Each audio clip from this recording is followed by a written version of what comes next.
Okay.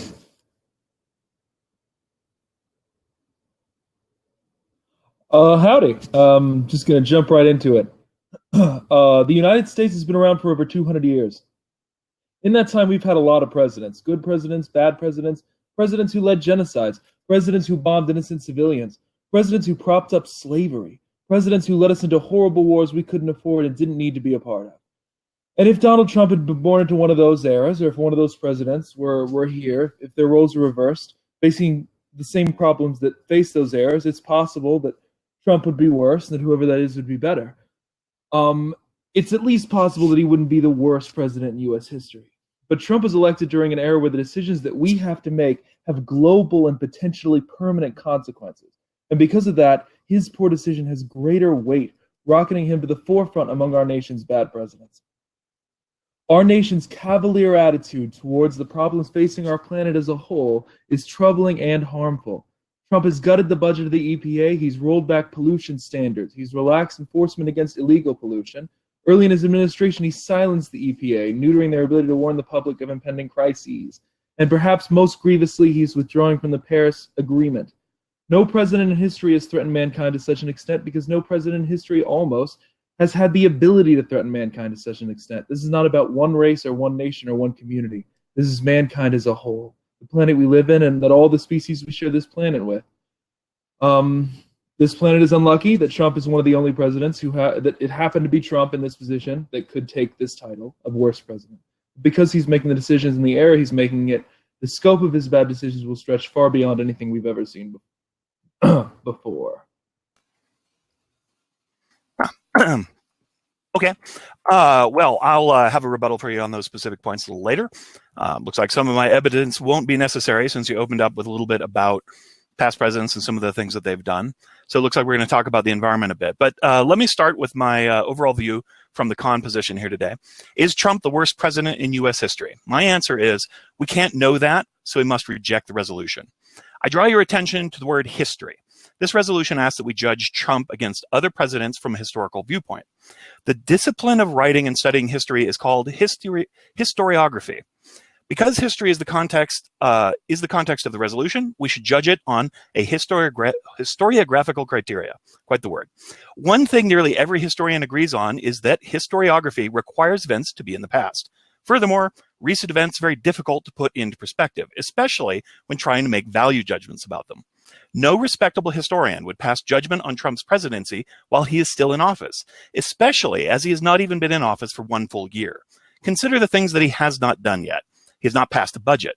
He has not endured a midterm election. He has not fully staffed the executive branch. He has not faced a major crisis. He has not faced re-election. He has not negotiated any treaties. These are the kinds of things that presidents are judged on in history. Trump has done none of them. It's simply too early to tell. Whatever you think of Trump, it is irrational and unjustified to judge his presidency. We cannot in good conscience answer the question in the affirmative, especially not from a historical perspective. Thus, you should reject the resolution and vote con today. So let's look a little bit at our cited for Trump, which is the environment. And while I'm generally an environmentalist, and I agree I don't like some of Trump's decisions that he's made so far, we have some serious problems in trying to evaluate these things. First of all is we don't know what the impacts of these decisions will be. We don't know what kind of environmental damage he is going to be doing those in the future. Thus, we cannot judge them from a historical perspective. So I would invite Pro to show us a causal link between the actions that Trump has taken and the expected or determined environmental impacts and what they will have, and compare those to historical examples such as the Civil War, the internment of Japanese Americans during World War II, or the environmental practices of past presidents. When I was a child in the 70s, we had acid rain, rivers that caught on fire. Those things have gone away. So that means past administrations have done worse for the environment than we're seeing from impacts from Trump right now. So these are challenges I'd like Pro to address, and I'll turn the mic over. Oh, what a fun name. Okay. So let's go ahead and move right on along. You say that he hasn't faced a major crisis yet. My point is that he's currently facing a major crisis.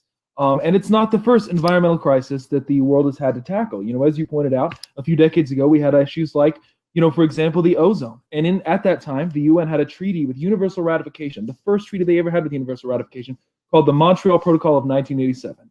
This treaty, in response to a big hole in the ozone over Antarctica, banned the use of chlorofluorocarbons. I don't know, it sounds like a Rick and Morty word. In things like hairspray. This universal decision, finally, we saw the healing of the ozone. And scientists project that it'll be back to pre-1950s levels by 2080. My notes say 1980, but that is wrong. We studied the problem, we gathered evidence, we arrived at a conclusion for what humans could do to fix it, and then we all got on board. And in doing so, our forefathers saved the planet. It's terrifying to imagine what would have happened if Donald Trump had been president then, but we don't need to imagine it because we're about to live it. We're there. We've examined the evidence. We've reached the conclusions on what needs to be done. We're at the precipice, and the nation that has taken the leadership role in the world for the last 50 years and the second largest contributor of greenhouse gases just declared our intention to withdraw from the agreement. That's a big deal, and it's something all of mankind will have to pay for. And if we compare it to the internment of the Japanese, that was a horrible thing, but it only impacted the Japanese descendants living here in America. If the planet goes, so go the Japanese, so go the Americans, so go the Chinese, so go humanity. You know what I mean? And that's a big deal. And we know that this is worse because we're still around after Martin Van Buren, after, Jefferson, after all these old presidents of yonder. We're still here. And people 200 years from now might not be able to say the same if the whole world can't get on board. And we don't know how many chances we're going to get. Like, can we know for sure? Probably not. But the evidence we have and the situation that we're in is this is crucial. This is going to determine, this is maybe the biggest crisis that we'll ever see in our lifetimes. And Trump is at the juncture to handle it, and he's not. And that's a big deal. And it's a worse thing than any president has ever done in history. Bam. Well, so it looks like we're going to get into a little bit of environmental debate, but I'm going to remind the audience periodically that this is a history question, and we're supposed to judge things by history, not by future. This is not the science fiction debate. Is Trump the worst president sometime in the future for our children or our children's children? We don't know. We're just speculating here as to what might happen. And that's not how history works. History does not try to speculate. History looks at documented records. History looks at eyewitness testimony, and it makes a judgment on what has happened before. So we're just making predictions here, and we don't have our Nostradamus hats on.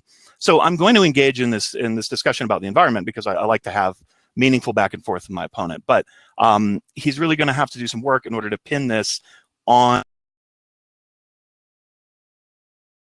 why these arguments matter. So let's talk a little bit about the environment. He mentioned saving the planet. The planet is not really in any danger, right? So maybe human beings are in some kinds of danger from environmental change. I would remind Max that we've had ice ages and hot periods on Earth, and rocks from space smash into it. The Earth managed to survive. The species that were around, not always so much. But human beings did survive an ice age in which parts of the places that we live were covered by miles of ice. And if you're going to tell me that global warming, a difference in temperature, usually the perspective is about 1 to 3 degrees over the next 6 decades, is going to be as damaging as a mile of ice sitting on top of New York City, I'm going to be pretty shocked. Yet, primitive Stone Age man managed to survive that kind of environmental change. Human beings can adapt to change. Cities put up dikes. They create emergency preparedness things for changes in the weather. Sometimes changes in the weather are helpful. They make crops grow in other areas. Human beings adapt and survive. We don't know exactly what will happen with climate change. We have suspicions. Some of them we don't like very much. More storms like the ones we've seen, definitely not a good thing. Are those going to wipe out humanity? Are they equal to the threat of nuclear annihilation that other past presidents have had to deal with? Are they equal to the threat of World War II and the annihilation of the Jews by Germans? I don't think so. You haven't really shown concrete impacts that these things will for sure happen from a solid historical future perspective, whatever that may be. So I think you have a lot of work to do in trying to substantiate exactly what the damage is going to be from these environmental impacts. We've survived environmental problems before, and we take actions in order to correct them. The environment moves very slowly. Trump is not likely to impact massive changes during his term in office. But if you think he is, we'd like to hear why and how. Is it my turn? Let me go back to the screen. It is my turn. Wonderful. Okay. So first of all, decisions we are making, you say it's not a science fiction debate, and you're right. Nothing I'm saying is science fiction. We're making decisions right now that are going to impact the future. And this isn't just a history question. This is a science question. This is about the 97% of scientists that are talking about what a big issue this is going to become and how fast. We are dependent on the planet and its ecosystem. And while it is possible that mankind could find a way to survive without the wildlife we depend on now, and while it's possible we could find a way to technology around the changing climate, the kind of life future generations will have to live through if this is allowed to happen is far below what we experience now. Certainly worse for whatever's left of mankind following the mass deaths than FDR's internment of the Japanese. Nuclear example is a great example of something of similar magnitude. But past presidents made the decisions that they made, and that didn't happen. And now we're here. So since it didn't happen, it can't be compared to what's currently actively, observably happening. And you say, that we don't see any impact. We're seeing quite a bit of impact, and I'm about to list some things that come from NASA. I can elaborate on any of those things. A rise in global temperature, and that most of it happened within the last 35 years, and we've had 16 of the 17 warmest years in record since 2001. The summer camp I grew up at, a lake that I used to go banana boating on, dried up like nothing, which is just an example, but also was backed up by the scientific fact I just said. Warming oceans. The top 700 meters of the ocean have been rising for since 1969, and then there's a 7 in my notes, but ignore the 7. It's just a 7. The ice sheets are shrinking. There's been retreat of glaciers all over the world, decreased snow cover, sea level rise, declining sea Arctic ice, and an increase in extreme events. And if you don't think that's a big deal, ask Houston or New Orleans or any of these, places that keep being hit by these extreme events. Like, we are suffering from this right now. Ocean acidification, and that's the 9-item list that comes from NASA detailing how this is impacting us now, and it's going to keep getting worse unless we do something. And we did something about the ozone because we were able to get everyone together. And I know what you say, and I agree that sometimes the environment moves slowly enough that we could theoretically do something about it. But it's hard getting all the countries on board with something. That's not an easy thing to do, and we finally did it. And Trump's off board. Who knows what's going to happen next? Who knows how many other chances we're going to get? He's throwing away one of maybe the only and certainly the first real chance at turning this around that we've ever had, since this problem became recognized. And that's a big deal. And that's a bad decision. And that's a big gamble for a president to make, one that is worse for all of mankind than anything any president has done in the past. Bam. All right. You say this is just about history. It's about science, and I don't see science anywhere in the resolution. It's not what we came to debate today. We came to debate history and history's judgment. Again, I'll continue to engage on the subject, but I think it is off topic for the resolution, and that I've already shown that we cannot judge the historical value of Donald Trump in the future. So let's get back to our points of contention, though, because they're pretty interesting. And generally speaking, I am an environmentalist. I travel around the country in America in my Airstream trailer, and mostly we go to natural parks. And I love national parks. I love the environment. I don't want to see bad things happen to it. I think Paris Accords are generally a good thing. But the truth is, we don't really know exactly what's going to happen. There's a lot of predictions. Maybe we'll have rising oceans. We have had global warming. Have the oceans risen a whole bunch? A little bit, yeah, here and there. Have people managed to cope with it? Yeah, mostly they have. Did a lake dry up somewhere? Yeah, when we drove through California last year, all the reservoirs were dry. They were gone. We're coming back this year, and all the reservoirs are full. They're overflowing with water. They had flooding problems. So, the weather in any particular location is fickle and changes from time to time. So any particular instance isn't really a subject of global climate change, which is about average temperatures overall, which has some average effects. I agree that extreme weather is a problem, but it is not entirely new. We've had extreme weather for many centuries, huge earthquakes, tornadoes, volcanoes, all kinds of natural challenges present to human beings, and we manage to survive them and deal with them for the most part. Of course, Donald Trump and the others try to weigh economic advantages of growth and that sort of thing against the environment. I think that's worthy. I think we can have both personally, but that's kind of neither here nor there. So you give some examples of bad things that can happen to the environment, but not what bad things will happen to people. And that was kind of your basis and the judgment we were using to compare past historical atrocities that presidents have been involved in, such as the Trail of Tears and other horrible things, and compare them to the likely impacts. We haven't really shown what happens to us with ocean acidification or extreme weather. Well, we know a little bit of that, and some of the other things. So maybe you can get more into that, which is good to educate people about. But here's some counterpoints to all this, with the idea that somehow Donald Trump is in control of the environment, which I think is pretty absurd. First of all, states can take independent actions. California has already declared that it'll meet the Paris Accords regardless of what the federal government does. That's a third of the U.S. economy. Other states have also jumped in line on that. It's hard to get all the countries on board that no matter what Trump wants to do, he's not in control of the world. Most of the rest of the world can go ahead. And Trump is part of the overall American electorate. He can't act without a consensus from the American people. And unfortunately, there is not a strong consensus of the American people on these environmental issues. There's still a lot of... Wonderful. I didn't finish my notes. Go forward. So the discussion is about whether Trump is the worst president, and that includes the decision he's making now and things we have good reason to believe those decisions will lead to. And the decisions he's making will negatively impact the future. And I think as the pro, I'm the one who gets to define my claim. And it's the scientific consensus that this climate is changing and man-made. And I think that writing it off as, well, we don't really know, like, it is happening. It is entirely new. Like, yeah, we've had different climates the whole time, but global sea level rose 8 inches in the last century, which doesn't sound like a lot. But in the last 2 decades, the rate has nearly doubled the rest of the last century. That's a big deal. When I mentioned earlier that a lot of the symptoms we're seeing really started to show up in the last 35 years, big stuff is happening, and it's growing exponentially. And if I had a little more time, I'd tell you an old parable my dad told me about the man who invented chess, and I might write it down in the things about why it's a good... anyways, so sure, states can take independent actions, but just like it's hard to get all the countries on board, it's hard to get all the states on board. We had the countries on board. The United States is the second largest producer of greenhouse gases. Like, Trump leaving it up to the states is a problem, because future generations are going to pay for that decision if all the states are on board, and they aren't. You listed 1 out of 50, California. I don't know any of the ones who have done it, and we know I could list plenty of ones that won't, including my own state, the great nation of Texas. And as the second biggest producer of greenhouse gases, like, this is a big deal. And now I have to try and remember what you said after that and figure out what I wrote in response to it. All right. Okay, I don't remember what you said after that. So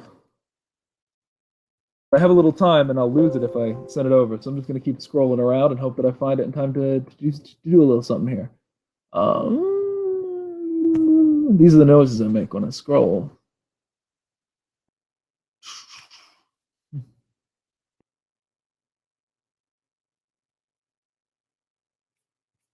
Whatever. The point is that it's happening. It's a big deal. And you say you can't act without the American electorate, but the fact of the matter is, the problem is what will happen in the future. The problem is what's happening to the planet as a whole. And by that, I, of course, mean mankind's ability to live the kind of quality of life that we're having right now. And I think, with or without the approval of the elect... that reminds me of what I was going to say. 90. Bam. Okay. Trump is the leader of our nation. His rejection of climate change doesn't just harm us on a legal institutional level, it curbs our ability to get the average American on board. Almost 90% of American citizens don't know there's a scientific consensus on climate change, according to the Yale program, blah, blah, blah. That means that Americans aren't aware of the clarity and severity of this problem, and they need leadership. And Obama gave us leadership in that area. He showed us how serious this issue was and made it a priority. Trump so far has called it a hoax multiple times. That's a big deal. And he needs to lead the electorate towards solving this problem, not allow them to neuter our future. By the way, you don't lose time if you pass. You have kind of a pool. And so if you just use a minute of your speech, you get to save.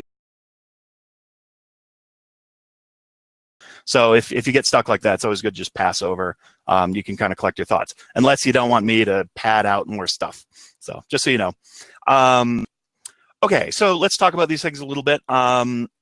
Pro can choose their ground. Yeah, I mean, you can come up with any It's a question of whether or not the audience you're on the topic in a reasonable way or not. I'm not saying that talking about environmental damage is outside the scope of what we can do. I'm saying that stuff that happens in the future is outside the scope of what we can do. And it's really hard to make a judgment when we don't know what will happen. Maybe Trump will change his mind and he will get on board with climate change and he will change his mind about the Paris Accords.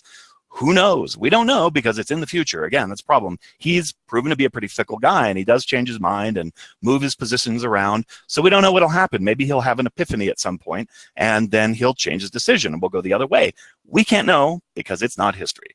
If it were history, then we could look back and we could make a judgment on these things. But as it is, we can't. I think this is a super hard topic to be pro on because of the way the resolution is worded. And honestly, that's one of the reasons I chose the other side.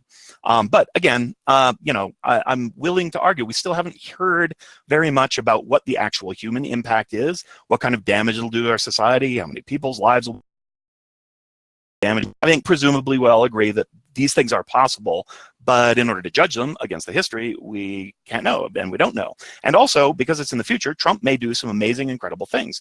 There have been presidents in the past, Abraham Lincoln, greatest president of all time by most polls, suspended the writ of habeas corpus, suspended the First Amendment, and jailed people who put out press in favor of the Confederacy. Violated two of America's most sacred civil liberties. And yet he's the greatest president of all time because he faced a huge crisis and came out on top. So we don't know what Trump's going to do. He has an opportunity to redeem himself and change his mind. Let me talk, I'll just give you, in my next 15 minutes, a couple presidents who really kind of didn't do very well so you can compare. James Buchanan, not only did the economy suffer a banking collapse that his administration did nothing to prevent or remedy. He did nothing to stop the North-South split in his own party. He lost both Congress and the presidency to the Republicans. He encouraged the famous Dred Scott decision, which destroyed territorial slave compromises laws. He did nothing in Kansas when they broke out into open warfare over slavery. He did nothing to stop the Southern states from seceding and claiming federal property. In short, he set the stage for the Civil War, the largest loss of life in American history. And I'll pass back. I've got more of these lovely presidential retrospectives to come. Your last word. I'm going to assume it was a compliment, and thank you. And also, thank you for the advice on the timing thing. I'll have to experiment with that later. So, in order to debate this at all, we obviously have to draw conclusions based on what we know. And I think that while it's possible that tomorrow Donald Trump will wake up and be an altogether reasonable man who cares about the planet, that's probably not true. I think the viewers will agree that's probably not true. And so I'm going to go ahead and judge him based on the decisions that he's making, and the not just what I think will happen, but the scientific consensus on what the result of these kinds of decisions will be. If the world, which includes the second biggest producer of greenhouse gases, doesn't get on board like we did in the ozone, we won't see the kind of recovery that we saw from the problems that faced you when you were a youth. We're going to see, big deal things. We're already seeing big deal things, like the rising sea levels, like exponential growth of temperature, exponential rises of extreme weather events, exponential extreme rises of sea level. These are things that will impact mankind. These things have already impacted us. Again, I point to the sudden severe hurricanes suddenly slamming into our shores. You listed a lot of bad stuff other presidents have done. And that's true. A lot of presidents have done bad stuff. But that doesn't matter as much as whether or not this planet is still habitable. Whether or not the only way we have to live is to walk around breathing masks, whether or not we still have food to eat and air to breathe, that's a big deal, and I think a big enough deal for us to conclude based solely on Trump's record with the environment that he is and will be the worst president, or the worst president so far in U.S. history. I said that will be. I don't know who we're going to get next. I'm a little worried because, things seem to keep escalating in the Republican side. But, yeah. Okay. Yeah, I don't know how to emphasize this further, but no matter how many people past presidents enslaved, and no matter how many people they interned, and no matter how many people they bombed, and no matter how many economies they destroyed, it's not as bad as the things that we're facing if we don't get this climate change thing under wraps. And I think that makes Trump the worst president in U.S. history.